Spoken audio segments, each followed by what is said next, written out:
Okay guys, in this video we're evaluating expressions using order operations.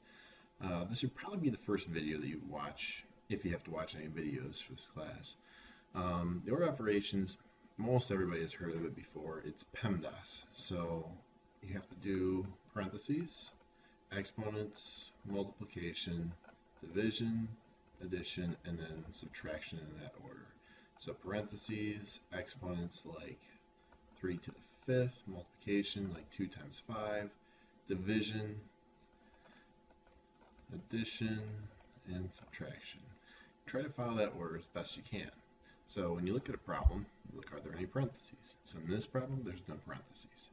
And then you go to exponents. Are there any exponents? No. And then you go to multiplication and division. Now it's 5 times b. If there's nothing between the 5 and the b, it's 5 times b. So yes, there's multiplication. Is there any addition? No, but there is subtraction. Now, a couple things. Multiplication and division, they're kind of on the same line. Same thing with addition and subtraction.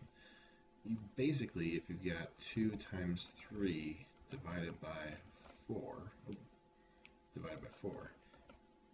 way you usually read this is 2 times 3 and then divided by 4. If it was the division bar was here, you would divide 2 divided by 3 and then multiply by 4. You kind of go left to right. These are kind of interchangeable. And same thing with addition and subtraction.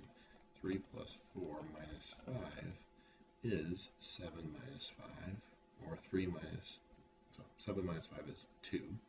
3 minus 5 would be negative 2, plus 4 would be positive 2. It doesn't matter what order you do them in, as long as you kind of do them in a logical fashion.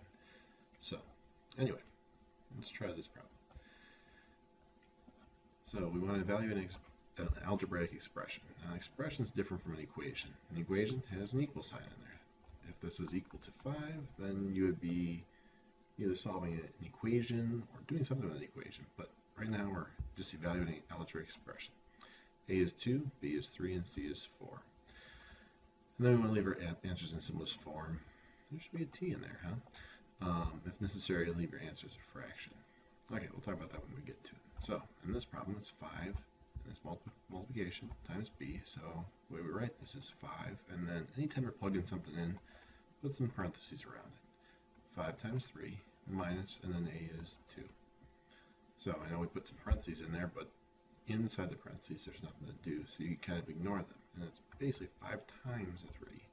So, before you can subtract, you got to multiply, so we have 15 minus 2, which is 13. And that's it. So, I'll let you do the next one. You gotta make sure that you do your division before you do subtraction. Let's jump down to C.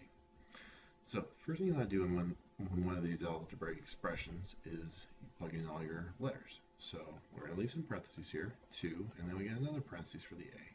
So it's 2 plus, and now we're going to plug in our B, 3 squared. So what do we have to do first? So in our parentheses, we got 2 sets of parentheses. Actually, we got 3 sets of parentheses. So in the innermost parentheses, there's nothing to do. So you can kind of ignore them. So in this set of parentheses, between the 2 and the 2 is a 4. So we have a 4. And then we've done everything in these parentheses. We can drop plus. Now, we did parentheses first, and then we might look over here and say, okay, we got no parentheses. And so a lot of times, well, you have parentheses, but they don't do anything.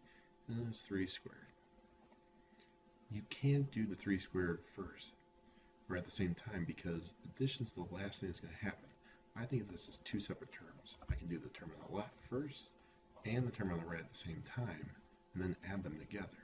But if you don't do that, that's fine. It's 4, and we got to do exponents before we do addition. So plus 9. Remember, 3 squared is 3 times 3, 2 3s. 4 plus 9 is 13. I'm going to show you how to use that fancy calculator real quick to try this problem out. There we go. Okay, so we're just going to write it the way we see it. Parentheses 2. And then just like we did before, where we see A, we're going to plug in 2. Just like any other one. Close your parentheses, close your parentheses. Then we get plus B, which we put in parentheses. Anytime you plug in something, we have a 3. Close our parentheses, and then squared's over here.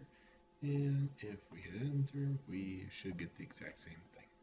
So just like we had on the page here a second ago, we got our 13, it's got to be exactly the same thing. Let's leave D. We're going to do number 2, and then if you can do 2, you should be able to come back and do D on your. Alright, so 2. We got new letters for A, B, and C. These are going to change every single time.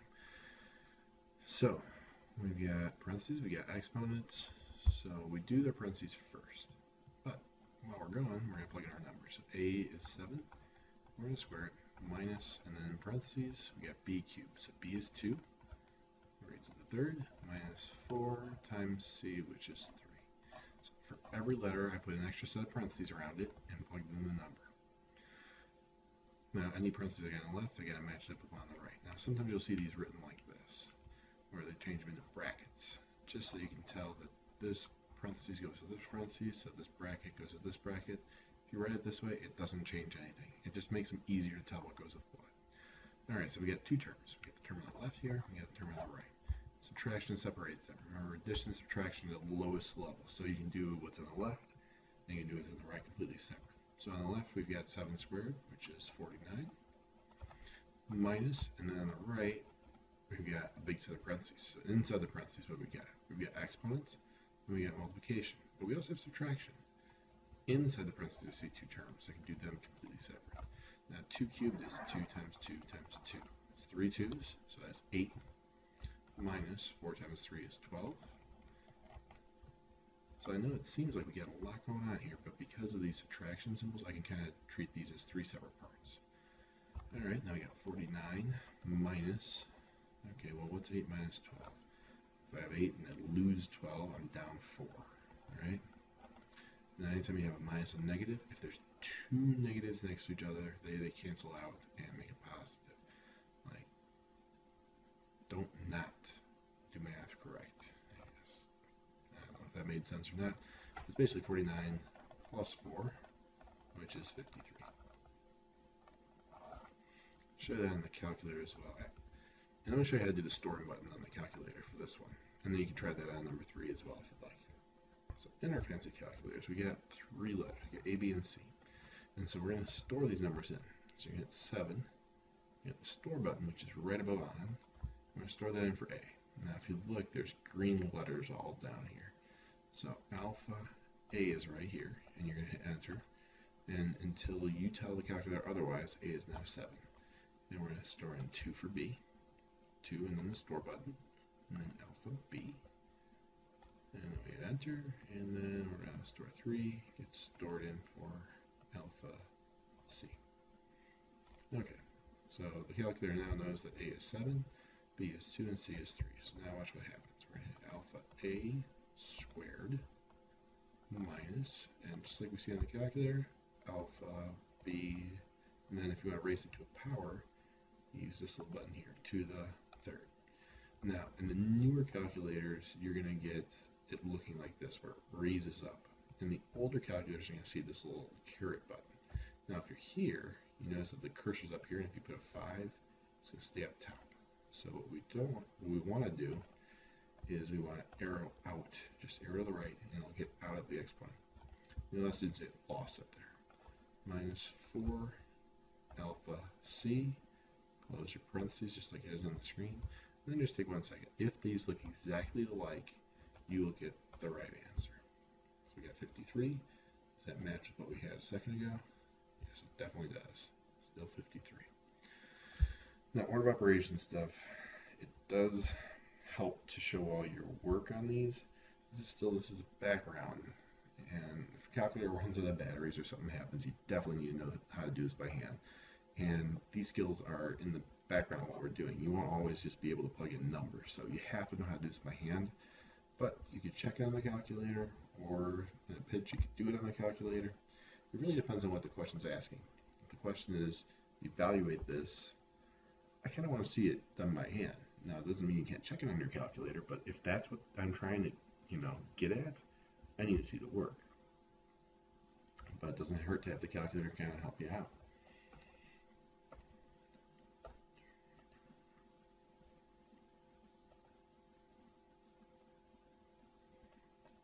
Now, let's jump down here to number 5. So this one looks a little different. We got a big fraction bar. And what you don't realize about this fraction bar is, or maybe you don't realize or not, it basically is a big parentheses on top and a big parentheses on the bottom. You treat them like two separate problems. Now up top there is parentheses, and there's exponents, and there's multiplication, and there's subtraction, there's all sorts of stuff. So just go to order of operations. You do your parentheses first. So it's 3 minus 5, and in the parentheses, 2 minus 4 is negative 2. And you square it. Over, and then at the bottom, we have a new set of parentheses, and there's subtraction and there's exponents. You have to make sure you do your exponents before your subtraction. So it's 3 minus 2 squared. Now, you gotta be careful. Negative 2 squared is definitely a lot different than negative 2 squared. And I said it the same way, but this means negative 2 times negative 2. And what this means, which is 4, by the way. And what this means is a negative, and then 2 times 2.